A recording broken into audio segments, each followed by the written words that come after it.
Hey, what's going on, everybody? So, many of you probably heard about this Spider Man dispute between Sony and Disney.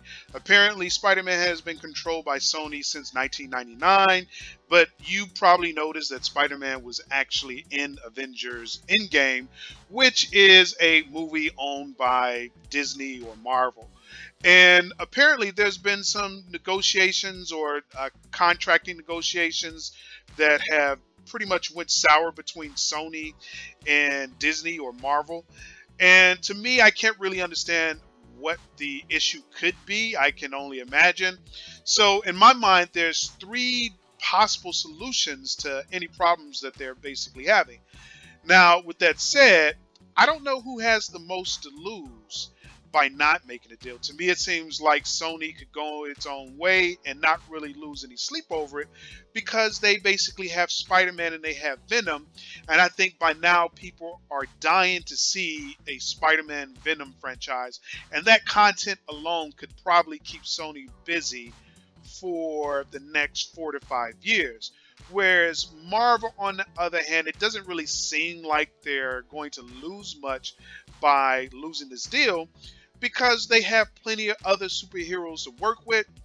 I think the only problem that Marvel potentially has is that at some point people are going to see Spider-Man stand toe to toe or side by side with other Marvel heroes fighting the bad guys.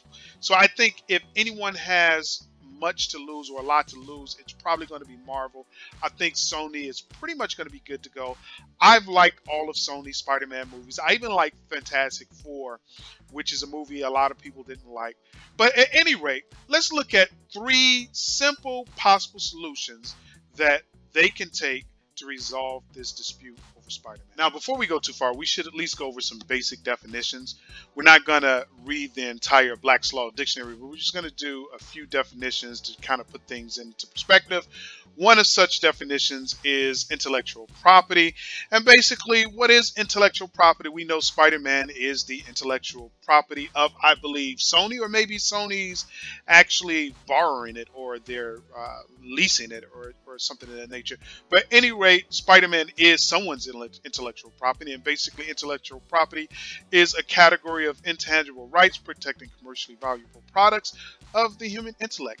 The category comprises primarily trademarks, copyrights, and patent rights, but also includes trade secret rights, public publicity rights, moral rights, and rights against unfair competition. And then the second definition, a commercially valuable product of the human intellect in a concrete or abstract form, such as a copyrightable work, a protectable trademark, a patentable invention, or a trade secret. So I think Spider-Man kind of falls into definition two very nicely. So we should also probably take a look at the definition of license, having official permission to do something, usually as evidenced by a written certificate. And we should probably take a look at the definition of licensee. One to whom a license is granted, someone who has official permission to do something. We're going to stop right there because definition number one is going to perfectly fit the context of this conversation. So one of the questions you have to ask before we get too far into this is how much is the franchise worth? Now I'm at Box Office Mojo and I'm looking at a spread over the course of 7 years, 2002 to 2019, and it looks like over the course of 7 years, the franchise has made about $6.3 billion.